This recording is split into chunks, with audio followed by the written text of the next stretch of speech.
Hi, my name is Autif Kamal, and this is episode 2 of I Solve Problems. In episode 1, I went over how I dealt with becoming a teacher when California prevented me from doing so.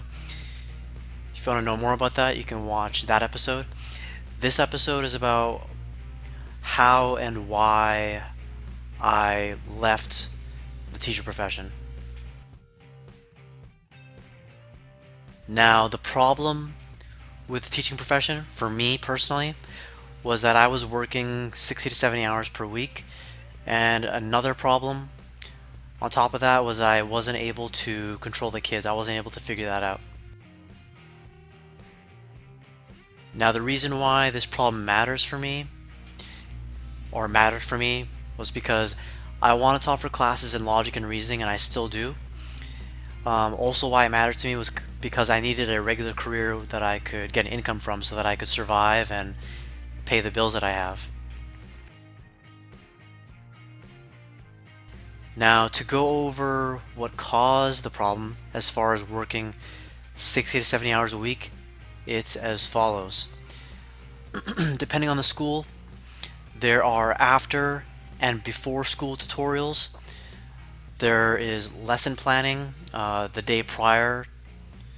There's also lesson planning for the next 1 or 2 weeks. So that means you're planning lesson material for 5 days or 10 days in advance.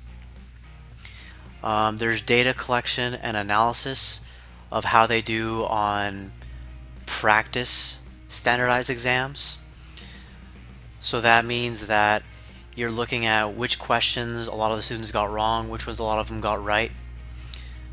Just requires a lot of attention to each of the questions and the percentage of the students that are or are not getting certain questions, and then you have to focus some of your teaching on helping them get better at answering those questions. There's grading, there's team meetings with like your peer teachers, there's meetings with administrators, there are mock state exams. You also have to contact parents. Sometimes it's during class because of some student kind of being a disturbance, and other times it could be after class when school's already over. You have to update classroom displays, sometimes on a weekly basis, sometimes on a monthly basis. Now, as far as not being able to control the kids, now to be totally fair, I gotta say this now before I forget. Um, in every class, in my experience, there were a few really good kids and a few really difficult kids. And then the majority of the kids are just in between. And for me, what made me unable at the time to control the kids was I just didn't know. I wasn't always aware of when to call students out and enforce consequences, or reward students and recognize them. And what would have helped me is if I had a teacher who was much more experienced than me, watching me every week and telling me right then and there in the moment, that's where you need to implement a negative consequence, and this is what you can do, or this is the exact moment where you need to reward a student, and this is what you can do.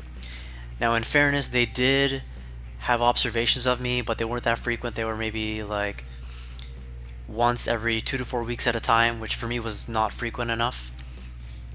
So that's what caused a problem as far as me not being able to control the kids that I had for elementary school when I was a teacher. Now, the outcome that I wanted from making this career change was that I wanted a balance of time and money. When I'm done with work, I want to be able to pursue my own interests. And then I also want to be able to save money so I could pay off my bills and also just survive. So yeah, that's what I wanted. And to achieve that, what I did was I pursued the nursing career. Specifically, I want to be a registered nurse. Right now, it's too early for me to say which area of nursing I want to specialize in, but I'm pursuing becoming a registered nurse. I've done a little research, and typically, or what I hear typically, is that they work 3 to 4 12-hour shifts, and then they have 3 to 4 days off each week. So for me, that would be good because then I'd be able to work on my projects as far as offering classes in logic and reasoning. And at least here in Texas, they typically start out with a salary of $60,000 a year. For me, that's pretty decent. Now, the lesson that I learned from this whole experience was that if the career that you have is not letting you pursue your interests, or that is, you can't pursue your interests while you're um, doing your career or working for your career, then you can find a job that does give you free time and money. It may not be directly relevant to your interests, but it may give you the time to pursue your interests when you're not working, and the money, of course.